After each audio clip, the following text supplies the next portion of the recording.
However, when we move over to the darker sand, the wet, darker, compacted sand, that's more enjoyable and you can be a little bit more relaxed on that type of terrain because the bike is that much more predictable. You can kind of feel what it's going to do. When you make adjustments, the bike reacts to that, whereas the loose sand, that doesn't happen. You are making minute adjustments, but it can literally go south very, very quickly. So you have to have your widths and be switched on within both the dry and the wet sand.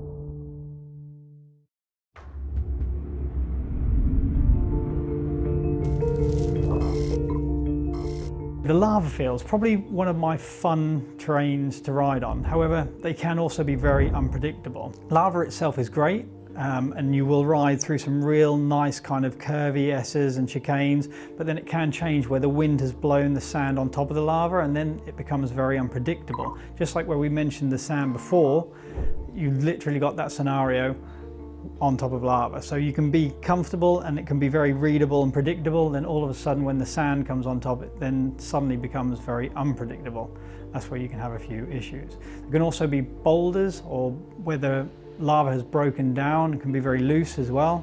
So although it brings a great amount of fun when it's consistent, it can also be terribly inconsistent and tricky to ride. Again, as I've said the whole way through this, having your wits about you and being switched on is a necessity. I don't think there was a period of time where I was able to relax other than on road sections. So again, the lava, being switched on, looking ahead, having your wits about you and being prepared for it to change is key.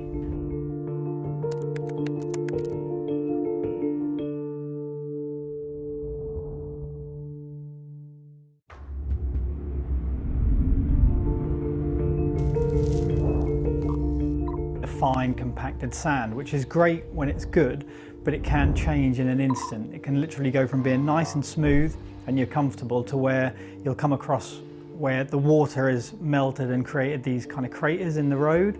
So you have to be ready to adjust within an instant. And I found myself standing probably about 75% of the whole tour. So you're going to find that you're going to want to be being up on the pegs, being ready to make these little changes. Really, you're not going to get any chance to sit down at all unless you're on the road, because it can change in an instant. So this sandy area is quite vast. Now that can expose you to high wind conditions, so you need to be ready to adjust and be accountable for making these adjustments with the wind. Also, it's going to be quite dusty. I think because I was out there on my own, I didn't really struggle too much with the dust, but once we get 30 or so riders, you're definitely going to have to be ready to deal with some dusty conditions.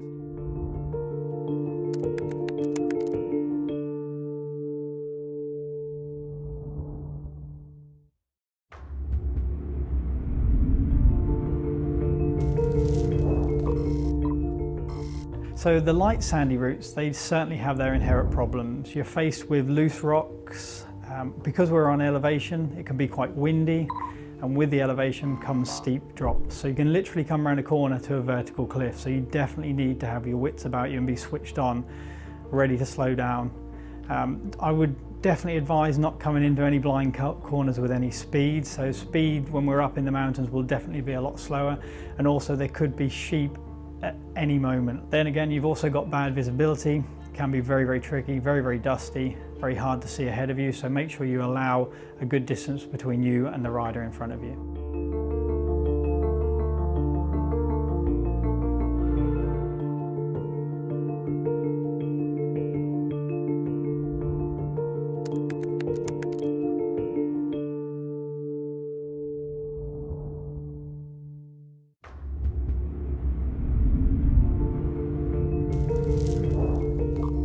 River crossings, super daunting, but once you've done one, they are so much fun, and they're not actually as hard as you would think they're going to be. Once you kind of start to read the river and understand the river, they actually become easier and easier. And I found, being my first river crossing out in Iceland, once I'd done that first one, I was actually quite comfortable. And you are going to have guys, all us guys around you will be feeding you with information, helping you get across, picking the best line, giving you the information to be able to pick the best line. And as I say, once you've done it, you will have a huge sense of achievement, and you'll find that it actually is quite an enjoyable thing to cross. My key points to crossing a river would be very smooth throttle movements. You don't want to be aggressive on the throttle, just a nice, consistent, smooth crossing. Keeping your chin up and looking ahead to where you want to go also will help, and your balance is crucial in crossing a river. But there were times where I'd lost my balance and I would have to put my feet down, but again, keeping that smooth throttle movement just enabled me to keep tracking across and get to the other side.